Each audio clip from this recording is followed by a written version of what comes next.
Bien, vamos a continuar ahora con lo que corresponde a las ecuaciones paramétricas y simétricas de una recta en el caso de que estemos trabajando en R3, en el espacio tridimensional. En el video previo ya nosotros hicimos la explicación de cómo se deduce la ecuación vectorial de una recta, de hecho cómo se define una recta en RL y particularmente en R3. Ya después de haber visto cómo se escribía la ecuación vectorial de la recta, que básicamente recordemos que para el caso de R3 va a ser que cualquier punto genérico de la recta que tiene coordenadas variables x, y, z va a ser igual a un punto P de coordenadas conocidas x0, y0, z0, más 3 es un vector director, que es un vector no nulo, de coordenadas ABC. Ya nosotros, a partir de esta ecuación vectorial, podemos deducir estos otros dos tipos de ecuaciones. Las primeras que tenemos por acá, que se llaman ecuaciones paramétricas de la recta, justamente se llaman paramétricas porque en todas estas va a haber presencia de un parámetro, que es justamente esta letrita t. Esa letrita t, conforme ella vaya variando, así nos vamos a ir encontrando nosotros diferentes coordenadas de puntos que pertenecen a esa recta. ¿Y cómo se deducen esas ecuaciones? Bueno, haciendo operaciones que nosotros aprendimos a hacer en geometría vectorial. En este caso, vean que esta x corresponde justamente a esta que está por acá. Y para poder obtener esto hay que hacer la operación de estos dos vectores, como se hizo en geometría vectorial. Aquí primero tenemos que incorporar la t en cada una de las entradas del vector. Y por ejemplo, entonces así la x me va a quedar la primera entrada del punto, que sería x0, más la primera entrada del vector director multiplicada por t. Y así sucesivamente voy a continuar con las demás. Entonces ya luego me va a quedar que la y va a ser la entrada y0 del punto conocido, más la segunda entrada del vector director, también por la t. Y de la misma forma vamos a tener que esta z va a ser la tercera entrada del punto, más la tercera entrada del vector director por t. Entonces, como pueden ver, en las tres ecuaciones está presente ese parámetro t, que es el que nos va a dar diferentes valores de x, y, z conforme nosotros le demos valores a esa t, que puede ser 0, puede ser 1, puede ser 500 millones, puede ser lo que usted quiera, y eso le va a generar, repito, puntos que pertenecen a esa recta. Ya teniendo las ecuaciones paramétricas, ahora vamos a ver lo que son las ecuaciones simétricas. Estas ecuaciones se van a obtener a partir del despeje de la t en cada una de las tres ecuaciones que tenemos por acá, e igualando todas entre sí, puesto que todas van a ser iguales a una misma letra, que es justamente la t. Entonces, por ejemplo, si despejamos la t de la primera ecuación, tenemos que pasar a restar el x0, y siempre y cuando la a no sea un valor nulo, no sea 0, podemos pasarla a dividir, y entonces me va a quedar que esta t será igual a x, le restamos el x0 y le dividimos el a. Esto va a ser igual a la misma t que se va a obtener de despejar en la segunda ecuación, que habría que pasar este y0 a restar a la y luego pasarle el b a dividir, repito, también siempre y cuando sea no nulo. Y lo mismo en la última ecuación, pasamos el z0 a restar a la z, y el c, siempre y cuando no sea 0, lo pasamos a dividir a ese z menos z0, y entonces obtenemos esas tres fracciones que son iguales entre sí, porque todas son iguales a la t.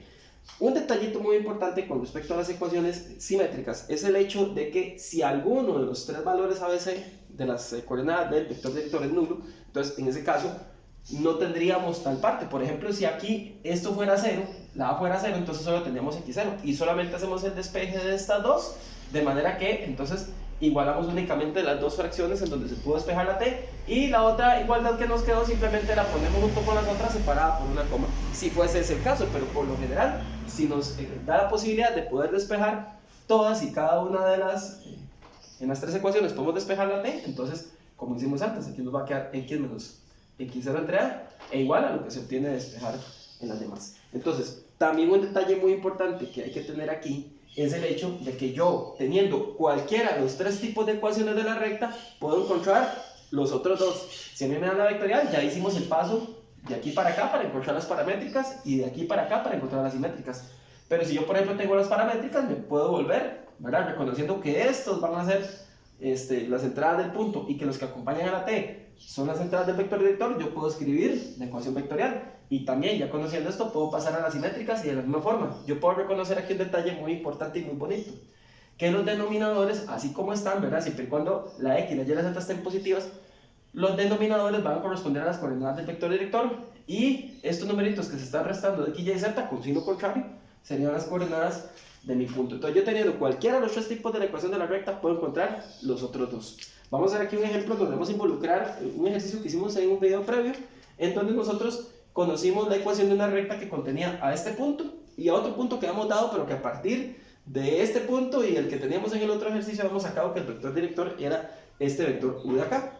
Entonces, esa ecuación nos ha resultado en justamente como esta forma, x y z igual el punto más t veces este vector director. Haciendo algo prácticamente igual a lo que hicimos aquí arriba, tendríamos entonces que nuestra x en las ecuaciones paramétricas tendría que ser 1 más t por 1, que sería t. Posteriormente tendríamos que este 2, que sería de la y, este 2 se le va a sumar t por menos 5, que entonces lo ponemos de una vez como menos 5t, y la z va a ser igual a el 3 que tenemos en la tercera entrada del punto, más t por menos 2, que sería menos 2t. Y entonces, aquí, ya para poder hacer las ecuaciones simétricas, observen que yo lo que voy a hacer es pasar el 1 que estaba aquí a restar, y este 1 que estaba multiplicando a la t, yo lo paso a dividir, aunque nosotros sabemos que si queda yo por 1 se puede poner igual. Al final se puede hacer una simplificación, pero primero lo vamos a hacer sin simplificar. Lo igualamos exactamente a lo que obtenemos de aquí si despejamos la t, que sería a la y, el 2 se lo restamos, y el menos 5 que está multiplicando la t se lo pasamos a dividir. Y finalmente en la parte de la z le pasamos el 3 a restar, y el menos 2 que está multiplicando la t a dividir. Vean que ya esta ecuación, aquí se puede reconocer lo que yo les dije hace un ratito. 1, 2, 3 va a ser el punto, 1, menos 5, menos 2 va a ser el vector en la parte de las paramétricas. En las simétricas, aquí con signos contrarios, 1, 2, 3 sería el punto y 1, menos 5, menos 2 es el vector director. En algunos casos puede ser que esta ecuación simétrica, estas ecuaciones simétricas vengan simplificadas de la siguiente manera, que ustedes pongan simplemente x menos 1, ¿verdad? Porque al estar dividido por 1 no hace falta poner ese 1. Y en algunos casos lo que hacen es que estos negativos los trasladan al numerador y cambian el signo de arriba, de manera que por ejemplo puede quedar 2 menos y. Cuando yo paso el menos para arriba me cambia el signo y me le da vuelta a la expresión, y lo mismo me va a pasar aquí.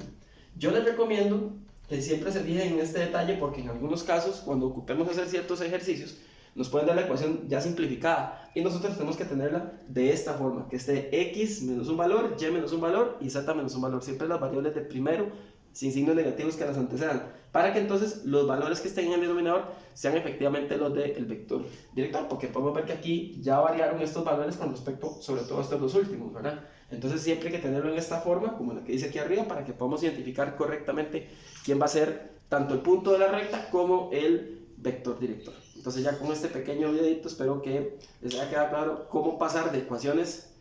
vectoriales de una recta a las paramétricas y simétricas, y también viceversa, pasar de un tipo a cualquiera de los otros dos.